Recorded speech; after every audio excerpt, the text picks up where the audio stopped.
दोस्तों नमस्कार, मैं विनोद शर्मा पॉलिटिकल चौपाल से। आज मैं आपके सामने उत्तर प्रदेश सरकार के 3 महत्वपूर्ण फैसलों की जानकारी और उस पर चर्चा करूंगा। सबसे बड़ा मामला है महिला और बच्चों की सुरक्षा को लेकर। इस समय प्रदेश के विभिन्न हिस्सों में कई महिलाओं के साथ और बच्चों के साथ अपराध हुए हैं। उनको लेकर विपक्ष ने भी सवाल उठाए हैं, लेकिन राज्य सरकार ने इसका पुख्ता इंतजाम कर दिया है। उसके तहत पहला फैसला उन्होंने किया है कि महिला और बच्चों की सुरक्षा के लिए अलग से प्रदेश ने महिला एवं बाल सुरक्षा संगठन बनाया है। इस संगठन में जो मुखिया होंगी वो एडीजी होंगे।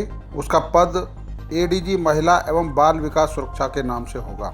यह संगठन महिला और बच्चों से जुड़े अपराध, शोषण और अन्य समस्याओं व शिकायतों की सुनवाई एक ही छत के नीचे करेगा।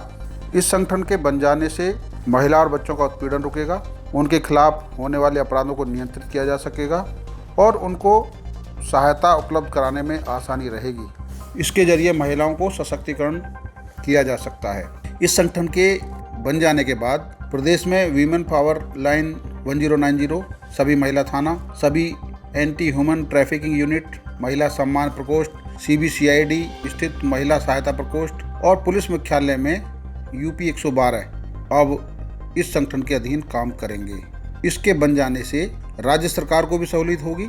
सीधे पूरे प्रदेश के सभी जिलों में मॉनिटरिंग हो सकेगी। हर जिले में कोई क्राइम बच्चों या महिलाओं से जुड़ा होगा तो उसकी तुरंत जानकारी राज्य सरकार तक पहुंचेगी।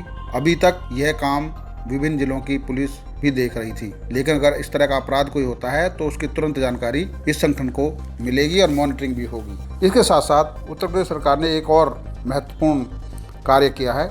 यह महत्वपूर्ण कार्य है अदालतों की सुरक्षा।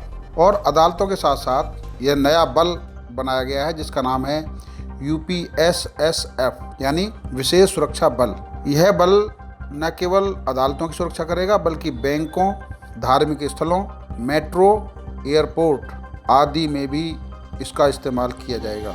आपको याद हो कि इस समय अयोध्या में मंदिर निर्माण तेजी पर है। इसी तरह एयरपोर्ट पूरे प्रदेश में कई जगह पर बन रहे हैं। मेट्रो में कहीं चल गई है, कई जगह प्रोजेक्ट उनके अधूरे हैं, काम पूरा होने वाला है। तो जहाँ जहाँ प्रदेश में मेट्रो या एयरपोर्ट होंगे या धार्मिक स्थल जहाँ जहाँ टूरिज्म की दृष्टि से, और अदालत और बैंक, इन सब की सुरक्षा का जिम्मा एक विशेष सुरक्षा बल को दिया गया है। और इसका मसौदा राज्य सरकार ने 29 जुलाई को कैबिनेट में मंजूर किया था 22 सर्कुलेशन के द्वारा। अब 20 अगस्त से विधानमंडल सत्र शुरू होने जा रहा है यूपी में। अब इस सत्र के दौरान विशेष सुरक्षा बल के गठन का विधेयक पेश किया जाएगा। इससे अदालतों की सुरक्षा को मजबूती मिलेगी, क्योंकि उत्तर प्रदेश में कई ऐसी घटनाएं हुई हैं जो अदालतों के अंदर हुई हैं और उनमें मर्डर तक हुए हैं। तो इससे जज और वकीलों की सुरक्षा को लेकर खतरा पैदा हो गया था और यह सवाल कोर्ट तक भी पहुंचा था। अब इसके अलावा एक महत्वपूर्ण खबर और है जिस पर चर्चा करना बहुत जरूरी है। वह चर्चा है जो हाल ही में दंगे हुए या जब भी दंगे होते हैं तो उसमें सरकारी और निजी संपत्ति का नुकसान होता है। उनकी भरपाई कैसे होगी, इसको लेकर मार्च में उत्तर प्रदेश सरकार ने एक लोक तथा निजी संपत्ति क्षति वसूली नियमावली 2020 बनाई थी। इसको अभी कानूनी जामा नहीं पहनाया जा सका था और इस मुद्दे पर हाई कोर्ट, सुप्रीम कोर्ट तक में भी राज्य सरकार ने बताया था कि हम जल्दी ही इस पर अधिकरण का गठन करने जा रहे हैं जिसमें लोग अपने नुकसान का क्लेम कर सकते हैं। इसी को ध्यान में रखते हुए उत्तर प्रदेश सरकार ने लखनऊ और मेरठ में 2 ट्रिब्यूनल बनाए हैं और इनमें लखनऊ ट्रिब्यूनल के अंतर्गत लखनऊ मंडल के अलावा झांसी, कानपुर, चित्रकूट धाम, अयोध्या, देवीपाटन, प्रयागराज, आजमगढ़, वाराणसी, गोरखपुर, बस्ती और विंध्याचल मंडल शामिल हैं। जो मेरठ में ट्रिब्यूनल होगा उसके अंतर्गत मेरठ मंडल के साथ साथ सहारनपुर, अलीगढ़, आगरा, बरेली और मुरादाबाद मंडल क्षेत्र की याचिकाएं स्वीकार की जाएंगी।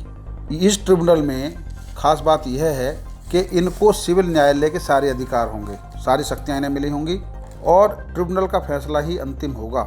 उसके खिलाफ किसी न्यायालय में अपील नहीं की जा सकेगी और जिनका नुकसान हुआ है वो संपत्ति को नुकसान पहुंचाने की घटना के 3 महीने के अंदर अपना दावा ट्रिब्यूनल के सामने आवेदन कर सकते हैं।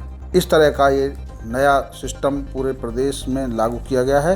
अब कर्नाटक सरकार भी उत्तर प्रदेश की तर्ज पर दंगाइयों से वसूली करने के लिए ऐसे ट्रिब्यूनल की बात कर रही है और उसको कानूनी अमली जामा पहनाने की तैयारी कर रही है।